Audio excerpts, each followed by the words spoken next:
வணக்கம். இன்றைக்கி ஜானூஸ் கிச்சனில் ஒரு ஈஸியான டேஸ்டான மட்டன் குருமா செய்யலாம். நான் குக்கரில் 1 டேபிள் ஸ்பூன் அளவுக்கு எண்ணெய் சேர்த்துருக்கேன். எண்ணெய் காஞ்சதும் அதில் ஹோல் கரம் மசாலா எல்லாத்தையும் சேர்த்துக்கிறேன். கொஞ்சமாக பெருஞ்சீரகமும் க்ரஷ் பண்ணி போட்டிருக்கேன். ஒரு மீடியம் சைஸ் வெங்காயத்தை நறுக்கி க்ரஷ் பண்ணி போட்டிருக்கேன். ஒரு மீடியம் சைஸ் தக்காளி, ஒரு 3 பச்சை மிளகாய் சேர்த்துருக்கேன். இதை ஒரு 2 நிமிஷம் வதக்கி விட்டுக்கிறேன். இப்போ இது கூட கொஞ்சமாக கருவேப்பிலை சேர்த்து கலந்து விட்டுக்கிறேன். இது கூட இஞ்சி பூண்டு பேஸ்ட்டு சேர்த்துக்கலாம். நான் 1.5 டேபிள் ஸ்பூன் அளவுக்கு இஞ்சி பூண்டு பேஸ்ட் சேர்த்து அதை ஒரு நிமிஷம் வதக்கி விட்டுக்கிட்டு இது கூட மட்டன் சேர்த்துக்கலாம். இது 300 கிராம் அளவுக்கு மட்டன் சுத்தம் பண்ணி வச்சுருந்தேன், அதையும் சேர்த்துக்கிறேன். சேர்த்து இந்த மாதிரி கலந்து விட்டுட்டு இதில் 2 சிட்டிகை அளவுக்கு மஞ்சள் தூளும், காரத்துக்கு 1/2 டேபிள் ஸ்பூனுக்கு தனி மிளகாய் தூளும், 1.5 டேபிள் ஸ்பூன் அளவுக்கு குழம்பு மிளகாய் தூளும் சேர்த்துக்கிறேன்.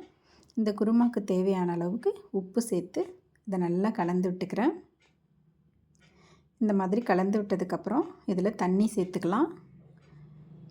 நான் இதில் 250 ml அளவுக்கு தண்ணி சேர்த்துருக்கேன். தண்ணி சேர்த்து நல்லா கலந்து விட்டுட்டு இதை குக்கர் மூடி போட்டு மூடி 5 விசில் லோ டு ஹை ஃப்ளேம்லேயே வச்சுக்கலாம். 5 விசிலுக்கு அப்புறம் ஒரு 5 நிமிஷம் லோ ஃப்ளேம்லேயே வச்சு குக்கர் ஆஃப் பண்ணிடலாம். அதுக்கு ஒரு பேஸ்ட் ரெடி பண்ணிக்கலாம். மிக்ஸி ஜாரில் ஒரு 3 டேபிள் ஸ்பூன் அளவுக்கு தேங்காய், கொஞ்சமாக கசகசை, ஒரு 5-6 முந்திரி பருப்பு போட்டு இந்த மாதிரி நைஸாக பேஸ்ட் மாதிரி அரைச்சி வச்சுருந்தேன். குக்கர் விசில்லாம் அடங்கிடுச்சு. இப்போ குக்கர் ஓப்பன் பண்ணிக்கலாம். மட்டன் நல்லா வெந்திருக்கு. இப்போ நம்ம அரைச்சி வச்ச பேஸ்ட் அதில் சேர்த்துக்கலாம். மிக்ஸி ஜாரை கழுவி கொஞ்சமாக தண்ணி சேர்த்துருக்கேன். இதை நல்லா கலந்து விட்டுட்டு ஸ்டவ் ஹை ஃப்ளேம்லேயே வச்சு ஒரு 2 நிமிஷத்துக்கு இதை கொதிக்க வச்சிடலாம். இந்த மாதிரி கொதித்த பிறகு ஸ்டவ் ஆஃப் பண்ணிவிட்டு கடைசியாக கொத்தமல்லி தழை சேர்த்துக்கிறேன்.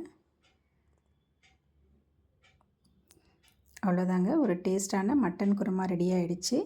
இந்த குழம்பு கொஞ்சம் தண்ணியாக இருக்கும், ஆனால் கொஞ்சம் நேரம் ஆக ஆக திக்காகிடும். தேங்க்ஸ் ஃபார் வாட்சிங்.